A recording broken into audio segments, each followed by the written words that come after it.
स्वागतम स्वागतम सुस्वागतम। मेरा नाम निखिल साहू और आप देखना चालू कर चुके हैं ब्यूरो एकेडमी।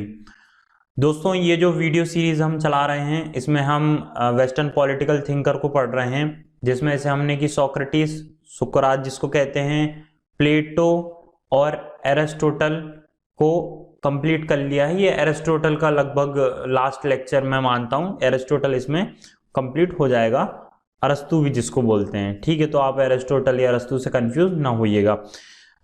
पिछली क्लास ये मैंने आपको बोला था कि हम दो पार्ट में एरिस्टोटल को पढ़ेंगे। बहुत सारे उनके विचार थे, लगभग कि मैंने आपको बताया था कि 8 विचार थे। तो इस प्रकार आप देख सकते हैं कि अरस्तु की संपत्ति का विचार, अरस्तु के राज्य के विचार, मध्यम मार्ग, शासन के प्रकार, न्याय का सिद्धांत अरस्तु का, क्रांति का सिद्धांत, नागरिकता पर उनका विचार क्या था, नैतिक सद्गुणी जीवन के ऊपर वो क्या बोलते हैं। ऐसे उन्होंने 8 विचार दिए हैं जिनको लेकर क्वेश्चन पहले बन चुके हैं बहुत बार, और आगे आने वाले जो ईयर्स हैं उनमें भी बनने की बहुत ज़्यादा संभावना है। यहाँ पे मैं एक बात और ऐड करना चाहूँगा। आप में से कुछ लोग शायद यूजीसी नेट दे रहे होंगे, यूजीसी नेट जेआरएफ जिसको हम बोलते हैं, वो अगर कोई देना चाहे तो उसके लिए ये वीडियो बहुत इंपॉर्टेंट होने वाली है, क्योंकि इसमें कुछ फैक्चुअल चीज़ें हैं वो भी आप दिमाग में अपने बनाए रखें। तो चलिए एक बार रिकैप करते हैं जल्दी से। ये बुक आपको लेना है और इसकी लिंक डिस्क्रिप्शन बॉक्स में है। इनका जन्म 384 BC मतलब कि ईसा पूर्व में हुआ था। इनकी मृत्यु 322 ईसा पूर्व में हुए थे और ग्रीस में इनका जन्म हुआ था, जो कि आज के यूरोप के बिल्कुल दक्षिण में है। यहाँ पे आप देख सकते हैं, और यहाँ पे कुछ मुख्य शहर जिनको सिटी स्टेट बोला जाता था, एथेंस हो गया, स्पार्टा हो गए, और इन्हीं छोटे छोटे शहर जो थे उनका संविधान मतलब लगभग 158, ठीक है, 158 सिटी स्टेट का उन्होंने संविधान का जो कहते हैं कि कंपैरेटिव एनालिसिस किया था कि कौन सी शासन पद्धति अच्छी है कौन सी नहीं है। तो इसलिए उनको कंपैरेटिव पॉलिटिक्स का मतलब कि तुलनात्मक राजनीति का जनक भी बोला जाता है, उनको राजनीति विज्ञान का जनक भी बोला जाता है। उनके जो सारे विचार हैं हमको पॉलिटिक्स, एथिक्स और रिटोरिक में ये जो उनकी किताबें हैं इसमें मिलती हैं। ऑन द सोल भी एक किताब है उनकी, हालांकि 3 ये मुख्य किताबें, इनका नाम आप याद रखिएगा। चलिए तो अब आगे बढ़ते हैं। और हमने जो पिछली क्लास थी उसमें प्लेटो क्या राज्य कैसा होगा, ठीक है, फिर राज्य में रहने वाले निवासी कैसे होंगे मतलब कि नागरिकता का सिद्धांत, और ये नागरिक जो हैं वो कैसे बनेंगे मतलब कि परिवार को लेकर उनका क्या विचार था, ये भी हमने जान लिया था। आज हम उसके आगे की बात करेंगे और ये 8 के 8 जितने भी उनके थॉट्स हैं, सिद्धांत हैं, उनको कंप्लीट हम कर लेंगे। अरस्तु का राज्य, ये जो मैंने आपको पहले पढ़ा दिया था, नागरिकता से संबंधित भी पहले पढ़ा दिया था, और अरस्तु का परिवार संबंधी विचार भी मैंने आपको पहले बता चुका हूं। आज हम नैतिक सद्गुणी जीवन से क्या समझते थे अरस्तु, उसके बारे में बात करने जा रहे हैं। तो दोस्तों यहाँ पे जो टेक्स्ट लिखा हुआ है वो बहुत मुख्य है, इसको आप देखिए। इसमें लिखा है कि अरस्तु के अनुसार नैतिक जीवन यापन करने के लिए व्यक्तियों को आराम चाहिए। आराम यहाँ पे एक कीवर्ड हो गया। मालिक शासन के कार्यों में भाग लेता है, इसलिए उसे घरेलू कार्यों से मुक्ति दी जानी चाहिए। घरेलू कार्यों का मूल दायित्व दास का होगा, ना कि किसी अन्य का। बात समझिएगा, मैंने आपको बताया था पिछली वाली क्लास में कि अरस्तु ने समाज में 2 कैटेगरी निर्माण कर दी थी। पहली ये कि जो शासन करेंगे, दूसरा वो कि जो शासित होंगे। तो पहली वाली जो कैटेगरी थी ना, उसमें मालिक और दास का संबंध मैंने आपको बताया था। दास कौन होंगे? जिनमें विवेक बिल्कुल नहीं होगा, और मालिक उनके ऊपर शासन करेंगे, उनको बताएंगे कि आपको कैसे कौन सी चीज करना है। तो दोस्तों अब ये जो मालिक है ना, ये मालिक को सद्गुणी जीवन मतलब कि उसके दिमाग में उच्च विचार आए, वो अपना काम अच्छे से कर पाए, अपने फैसले अच्छे से ले पाए, इसलिए उसे आराम की सख्त ज़रूरत है। उसे 6 से 8 घंटे नींद लेने की सख्त ज़रूरत है। ऐसा मैं नहीं बोल रहा है, ऐसा अरस्तू बोल रहे हैं।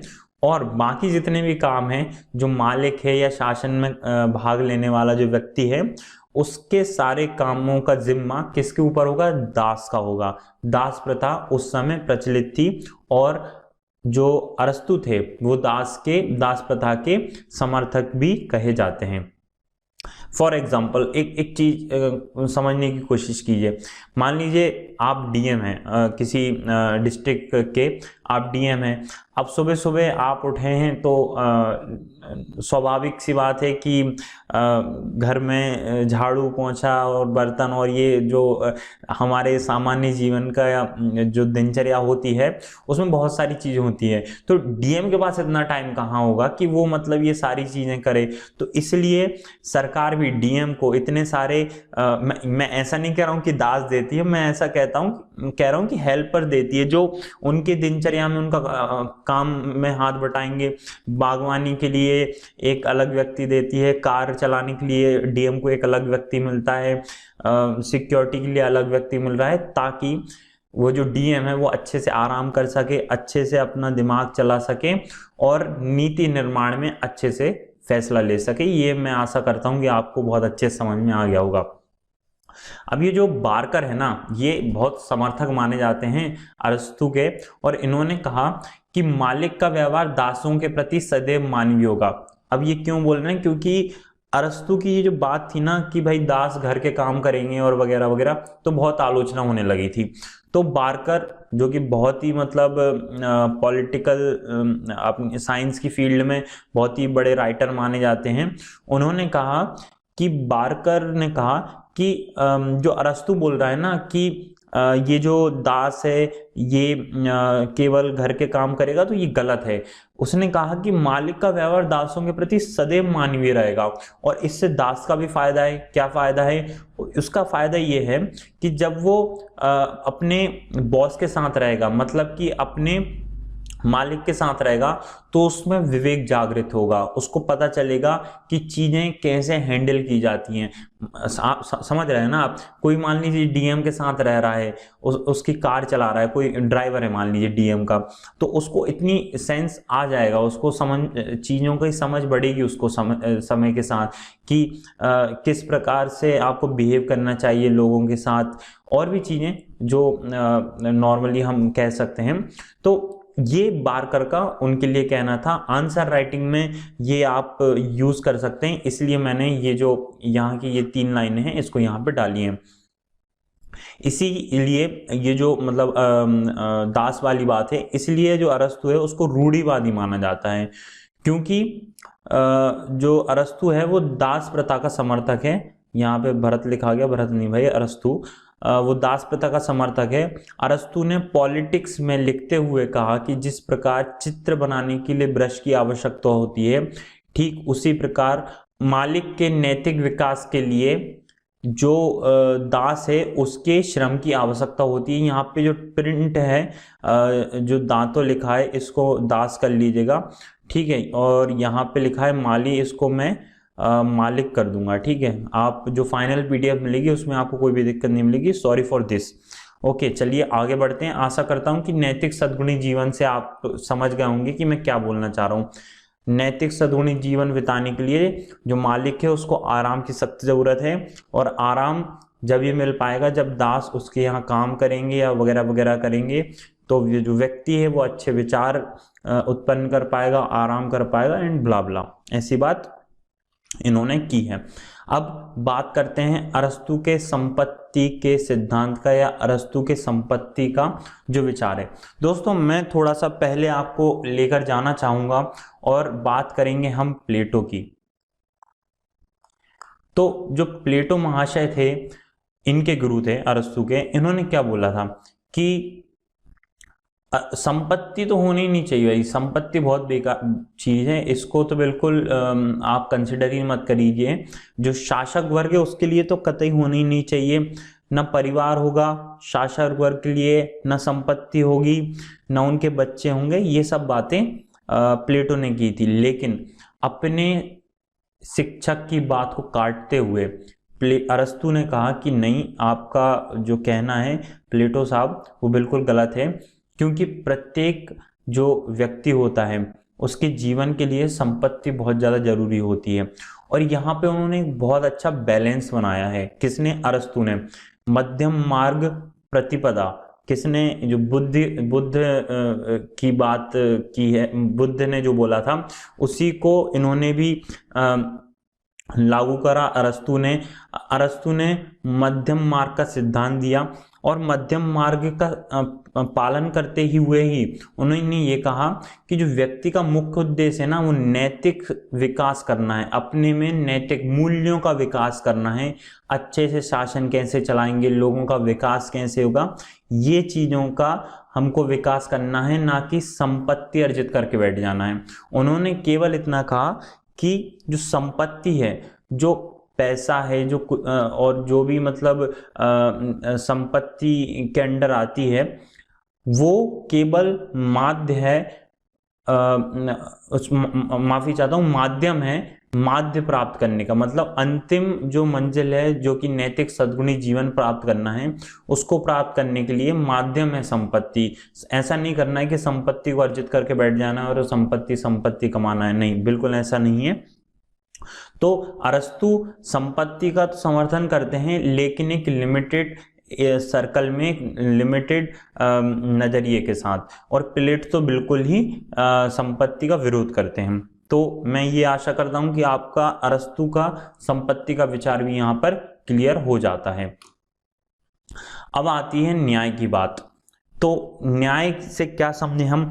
न्याय कौन सा? कोर्ट कचहरी में जो न्याय मिलेगा वो, या फिर जो आपको सुप्रीम कोर्ट में मिलेगा, या राष्ट्रपति के पास मिलेगा, या ऐसी कोई भी अदालत में मिलेगा, वो न्याय की बात हो रही है कि यहाँ पे? नहीं, बिल्कुल बात ऐसी यहाँ पे बिल्कुल नहीं हो पा रही है, लेकिन कुछ हद तक हो भी रही है। प्लेटो जो थे, प्लेटो ने न्याय के बारे में ये कहा था कि कोई भी व्यक्ति, उन्होंने 3 प्रकार के व्यक्ति बताए थे। एक में सोने की आत्मा होगी, एक में चांदी की आत्मा होगी, एक में कांसे की आत्मा होगी। ये तीनों ही व्यक्ति अपने अपने काम अच्छे से करेंगे, बढ़िया से करेंगे, तो इसको न्याय कहा जाएगा। सैनिक वर्ग अपना काम अच्छे से करेगा, उत्पादक वर्ग अपना काम अच्छे से करेगा, और जो दास हैं वो अपना काम अच्छे से करेंगे, तो इसको न्याय कहा जाएगा। और ये सब अपना बढ़िया से काम करेंगे तो एक आदर्श राज्य उत्पन्न होके आएगा। तो इसको उन्होंने न्याय कहा। किसने? प्लेटो ने कहा। अरस्तु ने एक कदम आगे बढ़कर और कुछ बातें जोड़ दी। तो अरस्तु ने जो न्याय की परिभाषा दी, उसमें उन्होंने न्याय को 2 भागों में वर्गीकृत कर दिया। एक तो नैतिक न्याय। नैतिक न्याय से क्या आशय है? वही प्लेटो जैसा न्याय कि अच्छे काम करना है, कार्यों में सद्गुण होना चाहिए आपका, ठीक है, नैतिक कार्य करना है आपको, बढ़िया काम करना है, जल कल्याण से संबंधित काम करने हैं। इसको उन्होंने बात कर दी नैतिक न्याय की। दूसरा है विशिष्ट न्याय, और यही सबसे ज्यादा महत्वपूर्ण है हमारे लिए। और ये जो विशिष्ट न्याय है ना, इसके अंदर भी 2 न्याय रखे हैं उन्होंने, संशोधनात्मक न्याय और वितरणात्मक न्याय। ये समझने वाली चीज है, इसको ध्यान से समझिएगा।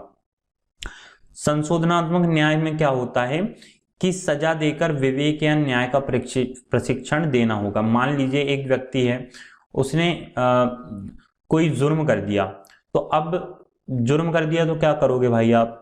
उस कैटेगरी में यहाँ पे अरस्तु बोलते हैं कि आप इसको सजा दीजिए, आप इसको कारावास में डालिए, काल कोठरी में डालिए, 6 महीने तक डालिए। उन 6 महीनों के दौरान इसको नैतिकता सिखाइए कि नहीं भाई ये काम गलत है, ये काम सही है, ये सब चीजों के बारे में उसको बताइए, और फिर उसको आजाद करिए। तो संशोधनात्मक न्याय के अंदर सजा देकर विवेक जागृत करने की बात कहते हैं अरस्तु। वितरणात्मक न्याय क्या होता है दोस्तों? ये जो न्याय है वितरणात्मक न्याय, इसको लेकर बहुत ज्यादा डिबेट होती है, और ये बहुत इंपॉर्टेंट भी है। इसमें क्या होता है, समाज में व्यक्ति के योगदान के अनुपात में सुविधा दी जाती है। इसे अनुपातिक न्याय या ज्यामितीय न्याय भी कहा जाता है। यहाँ पे ये हटा दीजिएगा, इसको टेक्स्ट में ठीक कर दूंगा। समझिए, वितरणात्मक न्याय और ज्यामितीय न्याय, माफी चाहता हूँ, अनुपातिक न्याय या ज्यामितीय न्याय क्या होता है। इसमें सीधी सी बात की जाती है, जैसा मैंने आपको बताया कि इसको लेकर बहुत डिबेट है। यूएस या वेस्टर्न कंट्रीज जो ये बोलती हैं कि ये जो हमारा वर्ल्ड है, इसमें जो लोग जितना अपना योगदान दे रहे हैं उन्हें उतनी सुविधा मिलनी चाहिए। मतलब कि यूएस में मान लीजिए कोई व्यक्ति रह रहा है, या इंडिया का एग्जांपल ले लेते हैं। इंडिया में अंबानी अडानी बहुत बड़े बड़े व्यक्तित्व हैं, और ये अपना बहुत ज़्यादा पैसा है उसको टैक्स के फॉर्म में गवर्नमेंट को देते हैं। तो इनका कहना है कि इसको जितना ये टैक्स दे रहे हैं, जितना ये सरकार में योगदान दे रहे हैं, उस प्रकार से इनको सुविधाएं मिलनी चाहिए, उसी प्रकार से इनको रिकॉग्नाइज करना चाहिए। वहीं दूसरी तरफ अगर कोई व्यक्ति बिल्कुल कर नहीं दे रहा है, या उसका कोई भी स्टेट फॉर्मेशन में योगदान नहीं है, मतलब राज्य कल्याण में कोई भी योगदान नहीं है, तो उसे कोई भी सुविधा नहीं मिलना चाहिए, इवन उसे नागरिकता भी नहीं मिलना चाहिए। मैंने आपको पिछली क्लास में बताया था कि नागरिकता किस किस को मिलेगी, केवल मालिक को नागरिकता मिलेगी। ठीक है दोस्तों, तो ये एक मॉडर्न कॉन्सेप्ट भी है, लेकिन इसको बहुत पहले जो हमारे अरस्तु हैं उन्होंने इसके बारे में बताया था, और फिर इसको आगे चलकर रॉल्स की जो थ्योरी है, थ्योरी ऑफ जस्टिस, ठीक है, उसमें इन्होंने बहुत बढ़िया से समझाया है कि जो वितरणात्मक न्याय है वो कैसा होना चाहिए। हम आगे वीडियोस में रॉल्स को पढ़ेंगे भी, ठीक है। तो वितरणात्मक न्याय को रॉल्स ने आगे चलकर बताया है, और मैं आशा करता हूं कि अरस्तु के न्याय का सिद्धांत भी आपको समझ में आ गया होगा। इसमें जल्दी से एक बार मैं फिर से बता देता हूं कि क्या है। एक तो हो गया नैतिक न्याय, जिसमें आप नैतिक अच्छी मूल्य वाली बातें करेंगे, और दूसरी बात हो गई विशिष्ट न्याय।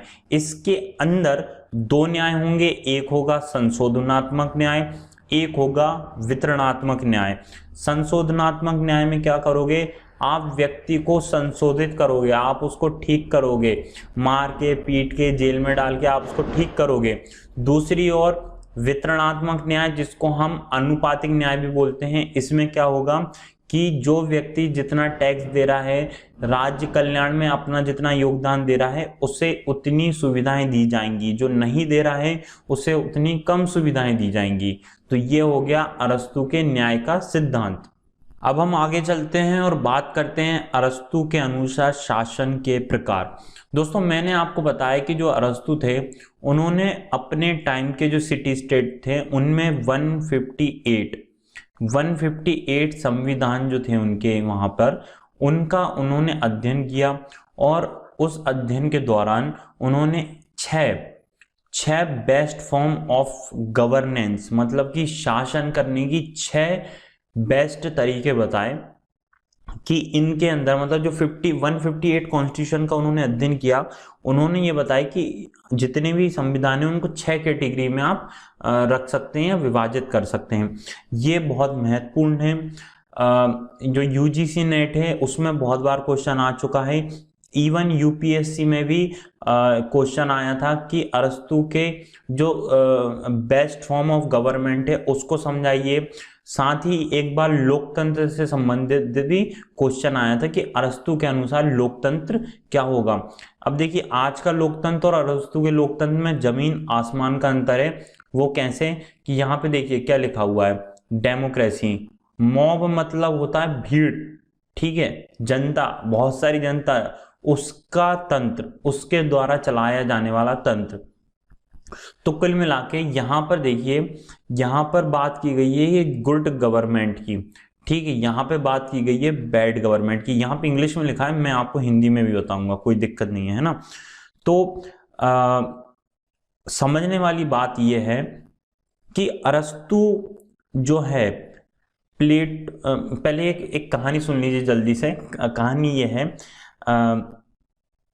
कि मान लीजिए, ये प्लेटो की कहानी बता रहा हूँ, उन्होंने अपनी जो बुक है रिपब्लिक, उसमें लिखा था कि अगर मान लीजिए आप नाव से कहीं जा रहे हैं और अब आपको एक व्यक्ति चाहिए चक्कू चलाने वाला, तो क्या आप किसी ऐसे व्यक्ति को पकड़ के लाओगे जो कि मतलब आसपास होगा, जो ट्राई एंड रन वाली स्थिति में होगा कि चलो मतलब चला के देख लेते, चल जाती है तो चल जाती है और नहीं चलती है तो कोई बात नहीं है, ठीक है। या फिर आप ये करोगे कि एक प्रशिक्षित व्यक्ति को पकड़ के लाओगे और उससे कहोगे कि भाई नाव चलाओ। तो ऑब्वियसली बात है, प्लेटो बोल रहे हैं कि भाई जीवन और मरण का सवाल है, आप पानी के बीच में हो, नाव में हो, तो ऑब्वियसली आप एक ऐसे व्यक्ति को पकड़ के लाओगे जिसको पहले से आता है कि नाव कैसे चलाया जाना है। उसी प्रकार प्लेटो बोलते हैं कि भाई ये बात आप यहाँ पे लागू कर रहे हो, ये बात आप शासन पद्धति में क्यों लागू नहीं करते। मतलब कि आप बहुत सारे लोगों से क्यों मतलब शासन चलवा रहे हो, जो कि नौसिखिया हैं, जिनको पता नहीं है, जो पहली बार चुन के आए हैं, उनसे क्यों शासन चलवा रहे हो। आप प्रशिक्षित मतलब कि जिसमें विवेक हो, जिसमें बुद्धि हो, उस राजा से अपना शासन चलवाओ। ऐसा प्लेटो का मानना था, ऐसा ही अरस्तु का मानना था। लेकिन अरस्तु ने एक कदम आगे बढ़कर और भी तरीके बता दिए कि शासन चलने के कौन से तरीके हो सकते हैं। देखिए, मोनार्की जो होता है, मोनार्की से क्या आशय है, राजा का शासन, राजा या रानी का शासन, एक व्यक्ति का शासन जब होगा तो हम उसे मोनार्की कहेंगे। इसको हम हिंदी में राजतंत्र बोलते हैं। यहां लिख दूं मैं राजतंत्र, आप ना ये नोट कर लीजिएगा या पीडीएफ भी डाउनलोड कर सकते हैं। अब राजतंत्र अगर अच्छा है, समाज की भलाई कर रहा है, अपने राज्य के जो जितने निवासी हैं उनकी भलाई कर रहा है, तो ये राजतंत्र मस्त है। लेकिन अगर ये इसमें करप्शन होता है, मतलब भ्रष्टाचार होता है, राजा भ्रष्ट हो जाता है, वो केवल अपने ही बारे में ही सोचता है, केवल संपत्ति ही अर्जित करता है, तो फिर इसको क्या बोलेंगे, इसको बोलेंगे टिरनी, ठीक है। ये वर्स्ट है, मतलब सब जितने भी शासन पद्धति है ना, उसमें अरस्तु के अनुसार सबसे खराब है, क्योंकि इसमें बिल्कुल निरंकुशता आ जाती है, इसमें राजा बिल्कुल निरंकुश हो जाता है। तो इसको हिंदी में आप बोलेंगे क्या, निरंकुश तंत्र, ठीक है। और इंग्लिश में तो यहाँ पे लिखा ही हुआ है रूल ऑफ वन, एक व्यक्ति का रूल होगा। और अगर मतलब मोनार्की है जो कि लोगों के हित में काम कर रही है, उसे मोनार्की कहेंगे। और यही मोनार्की अगर अपने लिए, केवल खुद के लिए, अपने परिवार के लिए ही सोचना चालू कर दे, तो इसे टिरनी कहेंगे, जिसको निरंकुश तंत्र हिंदी में कहा जाता है। अब नीचे खसक के आते हैं और बात करते हैं एरिस्टोक्रेसी की। कुलीन तंत्र, आपने देखा होगा यूरोप में बहुत लंबे समय तक कुलीन तंत्र मतलब कि एरिस्टोक्रेट्स, जो कि बड़े बड़े सामंत होते थे, जिनके पास हजारों एकड़ की भूमि होती थी, जिनके पास बेशुमार पैसा होता था, वो लोग शासन करते थे। फ्रांस की क्रांति आपने पढ़ी होगी, उसमें आपने देखा होगा कि एरिस्टोक्रेट्स ने किस प्रकार फ्रांस में अपना शासन किया। कुछ समय तक वो शासन बहुत अच्छा रहा, लेकिन फिर वही शासन बहुत निरंकुश हो गया, और इस निरंकुश शासन को उन्होंने कहा ओलिगार्की। हिंदी में इसको कहते हैं गुटतंत्र, गुटतंत्र या ध्वनिक तंत्र। हाँ, ध्वनिक तंत्र कहा जाता है, ठीक है। यहाँ पे पैसे के बल पे शासन होता है।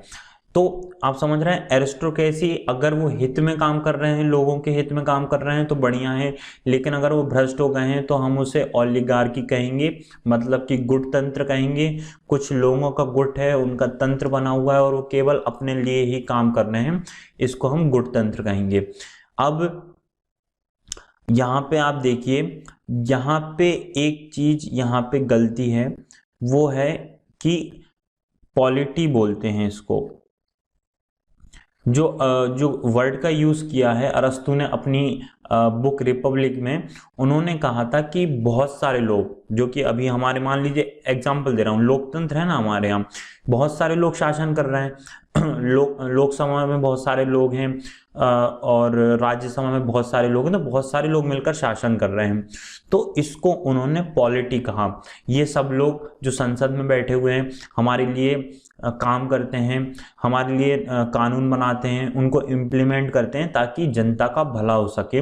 तो इस वर्ड को उन्होंने पॉलिटी बोला था, ना कि डेमोक्रेसी बोला था। याद रख लेना भैया, क्योंकि अगर ये पूछ लिया कि अरस्तु का लोकतंत्र का विचार बताइए, तो फिर आप कंफ्यूज हो जाएंगे और क्या करना होगा, फिर दिक्कत हो जाएगी।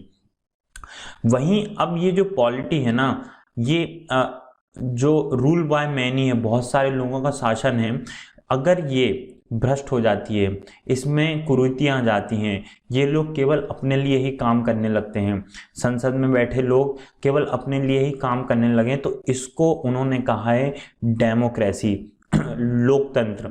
लोकतंत्र को जो अरस्तु है वो बहुत बुरा मानते हैं, इसको आप याद रखिएगा। पॉलिटी और डेमोक्रेसी दोनों अलग अलग चीज़ हैं। पॉलिटी को अच्छा माना है, डेमोक्रेसी को बुरा माना है। तो इस प्रकार ये जो फोटो है आप इसको रख सकते हैं, और मैंने आपको समझाया है। कोई भी क्वेश्चन हो तो आप पूछ भी सकते हैं कमेंट बॉक्स में, मैं आपको 1 घंटे के अंदर उसका उत्तर देने की कोशिश जरूर करूंगा। तो यहाँ पे हमने शासन के प्रकार भी समझ लिए हैं। अरस्तु की क्रांति का सिद्धांत। तो अरस्तु जो है वो कहते हैं कि एक शासन प्रणाली का दूसरी शासन प्रणाली में परिवर्तन होना ही क्रांति है। एक शासन प्रणाली का दूसरी शासन प्रणाली में परिवर्तन हो गया तो वो क्रांति हो गई। देखिए इन्होंने ना क्रांति को बहुत ही मतलब बहुत इजी टर्म में यूज कर लिया है। मतलब कि यहाँ मैं आपको बताऊंगा, ये जो इतनी सारी मोनार्की है, अब मोनार्की मतलब टेरिटी में अगर बदल गई तो फिर इसको क्रांति बोल देंगे। एरिस्टोक्रेसी अगर ओलिगार्की में बदल गई तो इसको क्रांति बोल देंगे। तो सभी थिंकर्स का अपना अपना विचार होता है, लेकिन हमको अरस्तु का क्रांति का विचार जानना है। तो उनका कहना है कि एक शासन पद्धति का दूसरी शासन पद्धति में अगर परिवर्तन हो जाता है कुछ कारणवश, हर शासन पद्धति में अलग अलग परिवर्तन के कारण होते हैं, लेकिन अगर ये परिवर्तन होता है तो इसको हम क्रांति कहेंगे। तो जैसा कि यहाँ लिखा हुआ है कि अरस्तु के अनुसार लोकतंत्र में क्रांति अमीरों के द्वारा की जाती है। अभी हमने यहाँ पर पढ़ा था डेमोक्रेसी, तो डेमोक्रेसी बैड रूल होता है। क्यों होता है? क्योंकि यहाँ पे निचले तबके के जो लोग हैं, जो आम जन हैं, वो लोग शासन करते हैं, ठीक है। और लोकतंत्र में गरीबों का शासन होता है। यहाँ वे निरपेक्ष समानता स्थापित करने की कोशिश करते हैं कि सब लोग समान हो जाएं, सब लोग बिल्कुल बराबर हो जाएं। ये इस मकसद से वो लोग काम करते हैं, और इसके कारण बहुत सारे जो संपत्तिशाली वर्ग हैं उनकी संपत्ति पे हमला हो जाता है, और यही कारण बनता है डेमोक्रेसी में क्रांति का। आप इतिहास के पन्ने पलटेंगे तो भी आपको ये समझ में आएगा कि ये एक कारण आज भी बहुत ही प्रासंगिक है और पहले भी बहुत प्रासंगिक रहा है। तो जो हमारे अरस्तु साहब हैं, उन्होंने जो बहुत सारी शासन की पद्धतियां बताई हैं जो कि इस प्रकार हैं, उनमें अगर परिवर्तन होता है, जैसे कि मैंने बोला कि पॉलिटी से आप डेमोक्रेसी की ओर जा रहे हैं तो ये क्रांति होगा, इसमें जो परिवर्तन होगा वो क्रांति माना जाएगा। तो ये अरस्तु का इस प्रकार का क्रांति का विचार है। बहुत इजी है, कोई भी मतलब इसमें ऐसा दिमाग लगाने वाली चीज नहीं है, बहुत ही सिंपल बात है। बस आप याद रखिएगा कि कौन कौन सी शासन पद्धति हैं। 6 शासन पद्धति हैं, रिमाइंड करा देता हूँ।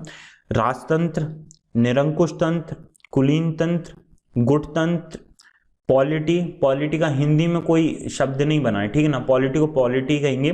और 6वां शब्द डेमोक्रेसी, मतलब कि लोकतंत्र, या इसको आप भीड़ तंत्र भी बोल सकते हैं। अरस्तु की लैंग्वेज में इसे भीड़ तंत्र बोला गया है, ठीक है, याद रखिएगा मेरे शब्दों को। अब बात कर लेते हैं अरस्तु का स्वर्णिम मध्य मार्ग, जिसको कि बुद्ध का मध्यम मार्ग प्रतिपदा के रूप में भी हम जान सकते हैं। इसमें अरस्तु ने कहा है कि व्यक्ति को कभी भी कोई भी डिसीजन लेने से पहले उसके प्रोज एंड कॉन सोच लेना चाहिए और हमेशा मध्यम मार्ग मतलब बीच का मार्ग ही निकालना चाहिए। फॉर एग्जाम्पल, मान लीजिए कि यहाँ एक तालाब है, तालाब नहीं, एक नदी मान लेते हैं, इसको नदी बना देते हैं। चलिए, ये नदी बन गई। और नदी भी कौन सी रखते हैं हम? चंबल नदी रखते हैं, जिसमें कि मगरमच्छ पाए जाते हैं। ठीक है, आपके जनरल नॉलेज के लिए बता दे रहा हूँ। तो नदी है और आप नदी की सैर पर गए हुए हैं, आप घूम रहे हैं, और मान लीजिए कि कोई एक व्यक्ति है, वो इस नदी में गिर गया है। अब दुर्घटनावश जो व्यक्ति गिरा है, इसमें आपको पता है कि इसमें मगरमच्छ हैं। तो एक्सट्रीम, अगर आप बिल्कुल ही मतलब रेस्टनेस होके, बिल्कुल ही मतलब ऐसे बिल्कुल बहुत ज़्यादा साहस बता के आप इसमें कूद जाएंगे, तो क्या होगा? फायदा? कोई फायदा नहीं होगा। मगरमच्छ आपको भी खा जाएगा, उस व्यक्ति को भी खा जाएगा, दोनों ही नहीं बचेंगे। और दूसरा क्या हो सकता है कि आपने देखा कि यार उसको तो मगरमच्छ खा गया, मैं भाग जाता हूँ, क्योंकि पुलिस पूछ सकती है मुझसे, आगे चलकर इंक्वायरी हो सकती है, ब्ला ब्ला, बहुत सारी चीजें। लेकिन इसमें आप मध्यम मार्ग भी निकाल सकते हैं। मध्यम मार्ग क्या होगा कि आप कोशिश कर सकते हैं कि आसपास के लोगों को बुलाएं। हो सकता है इसमें देर हो जाए, तो आप आसपास रस्सी ढूंढ के उसकी सहायता करने की कोशिश करें। पानी में ना उतर के, खुद की जान जोखिम में ना डाल के आप उसकी मदद कर रहे हैं। तो मैं एक एग्जाम्पल की मदद से समझा रहा हूँ। यहाँ पे कुछ चीजें दी गई हैं, जैसे करेज का हो गया कि अगर एक्सट्रीम में जाते हैं तो रेस्टनेस हो जाता है, और अगर डेफिशिएंसी मतलब कि आप नेगेटिवली लोगे तो कावर्ड कहलाओगे। ठीक है, साहस का पॉजिटिव भी बता दिया और नेगेटिव भी बता दिया, लेकिन हमको मध्यम मार्ग का पालन करना है। अब जो हमारे लिए महत्वपूर्ण है, यहाँ पे आप देख सकते हैं, लेकिन जो हमारे लिए महत्वपूर्ण है वो ये है कि देखिए, प्लेटो ने बोला था कि परिवार होने ही नहीं चाहिए, लेकिन यहाँ पे जो अरस्तु हैं वो बोलते हैं कि नहीं, परिवार होना चाहिए, बिल्कुल होना चाहिए। क्यों नहीं होना चाहिए? होना चाहिए, लेकिन राज्य जो है ना वो सर्वोपरि है भाई। राज्य से कोई भी मतलब छेड़छाड़ नहीं होगी, मतलब राज्य की भावना, उसका आदर हम सर्वोपरि रखेंगे। तो ये उन्होंने मध्यम मार्ग निकाल लिया। ठीक है, ना तो उन्होंने परिवार को ही सबसे ज्यादा तवज्जो दे दी, ना परिवार को बिल्कुल नकार दिया। तो इस प्रकार उन्होंने मध्यम मार्ग का पालन किया। उन्होंने ये भी कहा कि संपत्ति होना चाहिए। संपत्ति का प्लेटो ने खंडन कर दिया था, संपत्ति होनी नहीं चाहिए। लेकिन यहाँ पे उन्होंने बोला, किसने? अरस्तु ने, कि नहीं भाई, संपत्ति तो होना चाहिए, बिल्कुल होना चाहिए, लेकिन व्यक्ति का मूल उद्देश्य जो है वो नैतिक सद्गुणी जीवन का विकास करना है। नैतिक सद्गुणी जीवन का विकास करना है। संपत्ति केवल एक माध्यम हो सकती है। अब जो यहाँ पे आपको याद होगा कि प्लेटो बोलता है कि विधि और संविधान नहीं होना चाहिए, क्योंकि विधि और परंपरा एक ऐसी चीज है जो समय के साथ चेंज होती रहती है, बदलती रहती है। आज कोई विधि है, कल को कोई कुछ और विधि हो सकती है, तो ऐसा नहीं चलेगा। आप एक दार्शनिक राजा लाओ और वो दार्शनिक राजा ही शासन करेगा, उसके वचन ही शासन बनेंगे। तो इस बात को नकार दिया अरस्तु ने। उसने कहा कि नहीं भाई, ऐसा थोड़ी ना होगा, संविधान चलेगा, संविधान की बात हम मानेंगे, संविधान बनाओ, उसके आधार पर शासन चलेंगे। लेकिन उसने ये कहा कि संविधान तो होगा, लेकिन लोगों का कल्याण ही सर्वोपरि होगा। एक चीज मैं आपको बताना भूल गया, मैं पीछे जाके आपको स्लाइड में एक बार बता देता हूं। देखिए, यहाँ पे दिख रहा है आपको बेस्ट, बेस्ट दिख रहा है ना। बेस्ट से आशय यहाँ पे ये है कि सबसे सर्वोत्तम। अगर अरस्तु से पूछे कि अरस्तु भाई आप एक बात बताओ कि सबसे सर्वोत्तम शासन प्रणाली कौन सी हो सकती है, तो अरस्तु कहेगा मोनार्की। क्यों? क्योंकि भाई एक दार्शनिक राजा होगा, वो लोगों के कल्याण के लिए, लोगों के जन कल्याण के लिए काम करेगा। लेकिन अरस्तु से आप ये कहोगे कि एक बात बताओ कि प्रैक्टिकल मतलब कि वास्तविक रूप में जमीन पर आप कौन सी शासन प्रणाली को उतार कर अच्छे से लागू कर सकते हो, तो फिर वो कहेगा कि पॉलिटी। पॉलिटी एक अच्छा शासन है ना, मैंने आपको बताया था, डेमोक्रेसी जैसा नहीं है। भीड़ तंत्र जैसा नहीं है कि लोग केवल अपने लिए ही काम कर रहे हैं। पॉलिटी को उसने बेस्ट शासन प्रणाली माना है जो प्रैक्टिस में ला सकते हैं। हालांकि उसने मोनार्की को सबसे अच्छा माना है, लेकिन इसको प्रैक्टिस में ला नहीं सकते हैं, ऐसा उसका कहना था। ठीक है, तो यहाँ पे मैंने स्वर्णिम मध्य मार्ग का भी आपको बता दिया है कि संविधान होना चाहिए, लेकिन लोगों का कल्याण ही नैतिक, लोगों का कल्याण ही सर्वोपरि माना जाएगा। तो दोस्तों यहाँ पे हमने पूरे लगभग 8, जो कल 3-4 हमने निपटाए थे और आज बाकी के जितने भी बचे थे, हमने उसके पूरे दार्शनिक और राजनीतिक जो विचार थे अरस्तु के, वो पूरे पढ़ लिए हैं, उनको समझ लिया है। अब इसके बावजूद भी आपको कोई शंका हो, कोई सवाल हो आपका, तो नीचे कमेंट बॉक्स आपके लिए बिल्कुल हमेशा सदैव आपके लिए ओपन है, आप पूछ सकते हैं। मैं 1 घंटे के अंदर उसका रिप्लाई देने की कोशिश जरूर करूंगा। और इसके साथ ही टेलीग्राम चैनल, और जो टेलीग्राम चैनल है उसका लिंक डिस्क्रिप्शन बॉक्स में है। जो बुक मैंने आपको बताई थी उसका लिंक भी डिस्क्रिप्शन बॉक्स में है, आप चाहें तो दोनों को ज्वाइन और खरीद सकते हैं। तो दोस्तों इसी के साथ मैं आपका धन्यवाद करना चाहूँगा ब्यूरो एकेडमी को देखने के लिए और ब्यूरो एकेडमी के साथ अपना समय गुजारने के लिए। बहुत बहुत धन्यवाद।